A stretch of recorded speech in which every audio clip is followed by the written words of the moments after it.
about when we do this as a guard retention drill, but this is good stuff that maybe you should try and implement in your game straight away.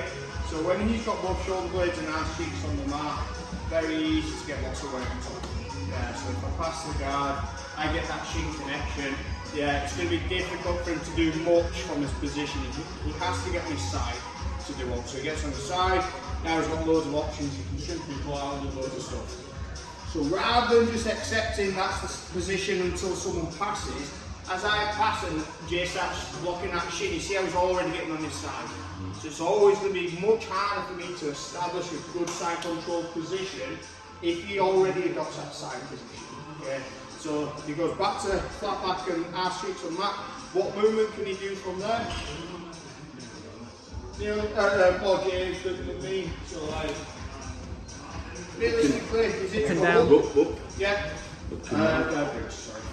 So bridge, or if he goes his bum side to side. Yeah. That's his movement. Okay. He gets onto his side. Yeah, he can now start shrinking out. He can now start bringing his legs into play. He can now start looking to stand up. Okay. And do all this kind of stuff. So don't accept that kind of flat back position. Yeah. So again, just practicing. Yeah, blocking. I'm just going to keep trying to walk into him as well. Yeah, and he's just going to avoid allowing that person to get side control. So he may end up guard, he might do what Jay were doing there, scooting away, and eventually he might stand up or something. Yeah, so the drill now, yeah, I'm going to pass. I'm just going to try and keep walking into him until he either retains guard, stands up, or finds something really fancy. Okay, on three. 1, 2, 3. Okay, so we're going to start looking at again the same guard retention drill. These will kind of play a little bit of the foundation for the next couple of weeks when we're doing our jiu-jitsu classes, and we'll use these as a bit of a warm-up and then sort of progress other stuff. So I'm going to begin the guard class here.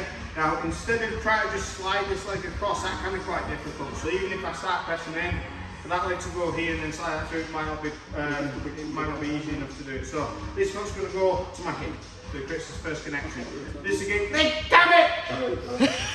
Okay. This one finishing it off, aren't you? I know, mate. I can't. It's like a puppy. Okay, so this foot creates a connection. It also gives a little bit of a barrier for Jade, so that I can't just jump on top. This leg's going to then slide through. See how he's raising his hip. So that's part of the warm-up drill. That's why we're kind of using that warm-up drill, because it's really good for this guard retention. So again, I've got the other side this time. Yeah, make sure he blocks that shin. There we go. Foot goes in. Yeah, I can apply a bit of pressure and he still ends up in that guard. So there, blocks the shin, in, through. Okay. Be careful when you drill this, because you will naturally slide away from one another because you're creating space. But just have a go at that. It's really important to get your hip high. So, sorry, one more time for Jay. If Jay does a really bad one, just kind of slides his hip on the floor into here, he just tries to slide that foot across. It doesn't really work, yeah, because you need to clear this leg so the hip goes off the mat, yeah, and this is where now, yeah, it's much easier to get that second foot in.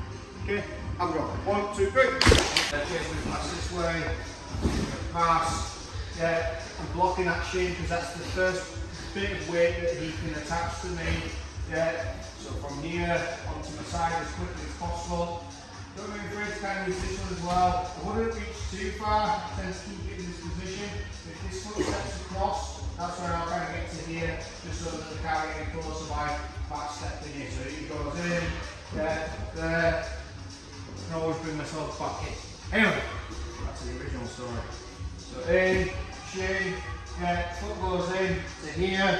When he squares back up, I'm just going to move away a little bit, okay? And then I'm going to come up, feet go behind, push, stand up, and I pass. Here comes in, he wiggles away a little bit, or works out where his distance is, his feet comes in. Sit up. Thank you very much. Appreciate you not killing me. Okay, and then we'll just use that as a continuous drill, and then we'll start rolling in a set. Okay, 1, 2, 3.